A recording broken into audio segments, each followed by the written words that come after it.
Guys, welcome to My Guy Reviews review of Game of Thrones Season 8. And I'm concentrate a little bit on the episodes 3, 4, and the last one a bit more because there's a lot of controversy or not controversy or people just up in arms about this final season. Before I talk about Season 8, this will be spoilers. So if you've seen it, great. If you haven't, I will be spoiling stuff. And just a quick note on Season 7 was up until 6, I think kind of the map and the world was kind of left quite ambiguous in how big it is. But then come Season 7, it just seemed like people can move around the map so much quicker. Places seemed closer together. You could almost go from one place to another by foot or by boat or by land so much quicker than you could do previously, because it took ages from season 1, season 2 to try and make a way around the whole kind of the map, for example with Daenerys, and then all of a sudden it just seemed relatively straightforward and quick for people to be able to move. So that's my only criticism about kind of like from 7 onwards. It just felt like maybe just have 10 episodes, just kind of pad it out a little bit more and just make it seem like it still takes a long time to move around the map. But I'll just kind of break down some of the episodes and kind of what I thought and how kind of where I see the series can go here on. So episode 1, Winterfell. We're kind of like, this is when they were talking about, the army of the dead. So when they had to steal. So this is where I'm building up to in 3 to 4, because it all kind of adds up to this bit. So they've said, let's go steal one of these army of the dead and let's go take her to Cersei and tell her, look, this threat is real, right? Come and help us. So in doing so, Daenerys loses a dragon. That's the first time we see the dragon proper fall. We do have that moment with the guy shoots the arrow into the dragon, but that kind of bounces off. But this is the first actual time we lose a dragon. And at the end, obviously, the Night King brings the dragon back to life, and so now we have a dragon. But the wall was also breached as well, so they're on their way. So they've gone to see Cersei and kind of said to her, look, we really need your help, we need this alliance. And then even Peter Dinklage is like, look, I'll speak to her, we need to get this done. And she's like, we'll give you the alliance, we'll give you the numbers, we'll give you what you want, and we will help you fight them. So all that happens, and you're like, okay, it's Cersei, she ain't got to do that anyway. And she didn't stick up to her word. So the army, the battle, I think it's the Long Night episode 3, where the army of the dead actually stands outside Winterfell and had that big battle. That kind of felt a bit rushed. That episode needed to be a bit longer, and the threat needed to be a bit more real. It just felt like, because how rushed Arya Stark's character is, and how she just became from like a little kid to just like this girl who could just poison an entire a whole army of people, stabbing anything and killing this person, that person, all that. Like she just became like, how did that happen so quick? But anyway, so she kills the Night King. The whole army disintegrates, because you see that in season 7 where he kills one, and you're just thinking, this is kind of rubbish, because if you just kill one, everyone's going to die, and it's going to be boring when it does happen. And it actually does happen in a similar way. She just kills the Night King, he dies, and that's kind of it. There was no kind of real threat to the main characters. None of them seemed like they were in kind of any severe danger. They lost a lot of people on this battle. Obviously, one of the dragons has gone down as well. And so, that episode, she loses a lot again. A lot of allies died. And then comes the most controversial kind of episode 4 /5, the last of the Starks. Well, so this is when, after the big battle of that, so the Daenerys and the rest of them, they're kind of just mourning the death. And they kind of like, they're making their way to see the Queen, and they're gonna basically just go to war at her, because obviously she's gone back on her word. But before they do, they kind of offer her Peter Dinklage will have a little chat, and with the hand and the other hand will have a chat and see if we can kind of see if they can kind of resolve that issue.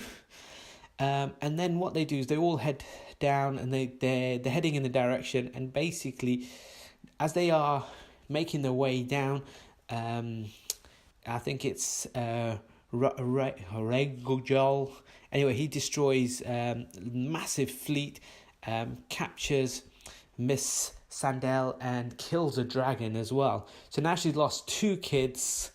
Her best friend's been captured, and then they go up to King's Landing, and basically they have a little chat to say, I do think, she's a better ruler. We kind of like, just let's just kind of have a chat about it. Instead of all of that, Cersei refuses to kind of even listen to her or anything, and just simply beheads her. Now, a lot of people were angered by that. Now, to me, I kind of see her actions all the way through this. Like, Cersei's that kind of person. She's lost her kids.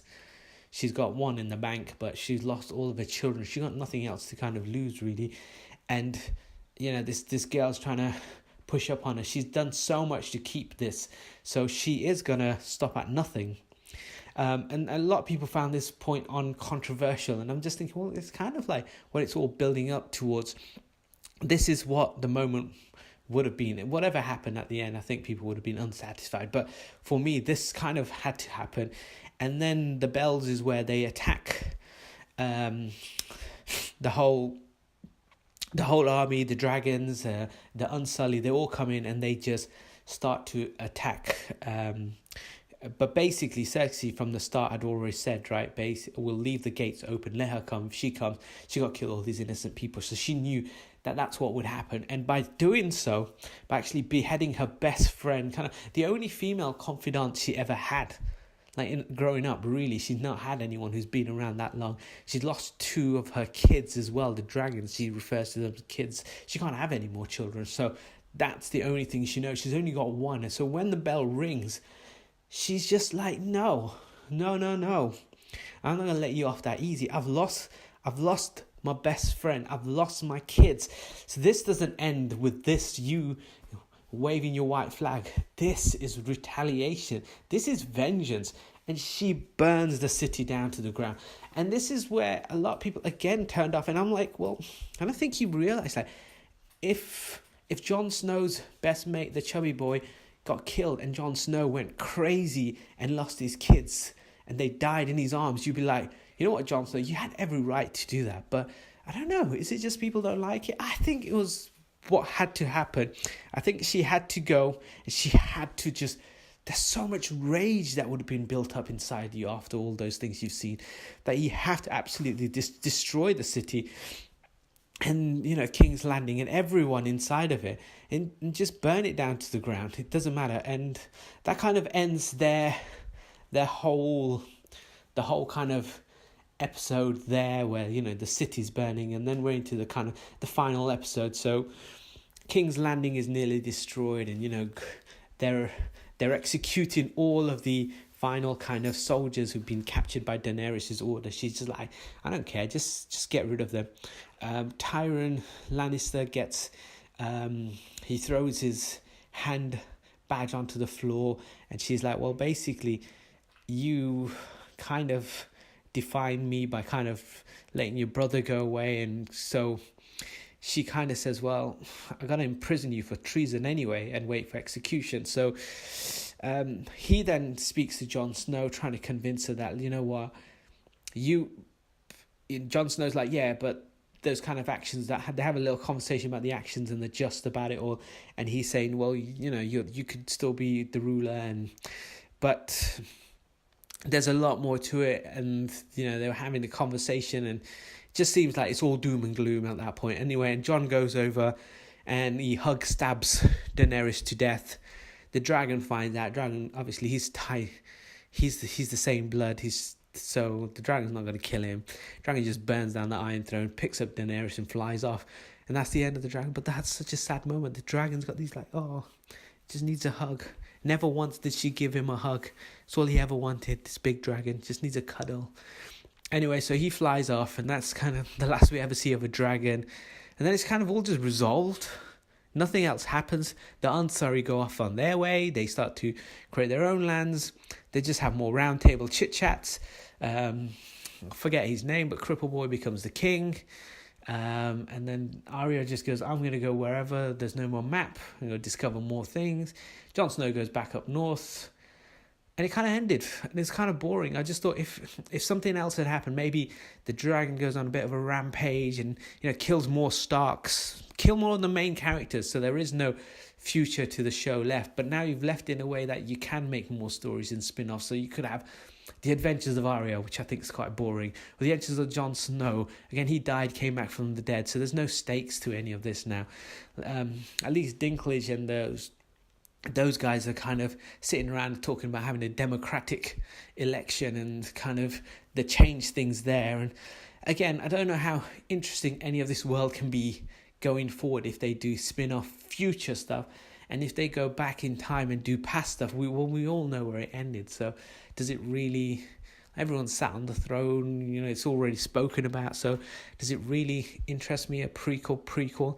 But if they could go future, how do you kind of bring in, maybe there's a new army of the dead or something? That'd be quite interesting, and actually kills some of these key characters, because people said at the start, oh yeah, a lot of key characters could die at any moment, there's a lot of peril, but after a certain period of time, no one major seemed to die, and I just kind of like, the show left it kind of, okay, so these are the main characters: Kit Harington, Sophia Turner, Maisie Williams, and those guys just kind of floated around. None of them really died. Nothing happened to them. So for me, it kind of lost its kind of edge. Maybe one of them should have died, and then, bring you back into the show that, hey, anything still goes on.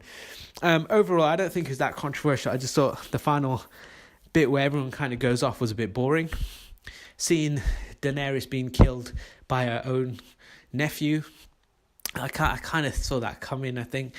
And then, it all just kind of neatly resolved itself, and that was kind of it. There should have been maybe a little bit more to it at the end. Other than that, it was fine.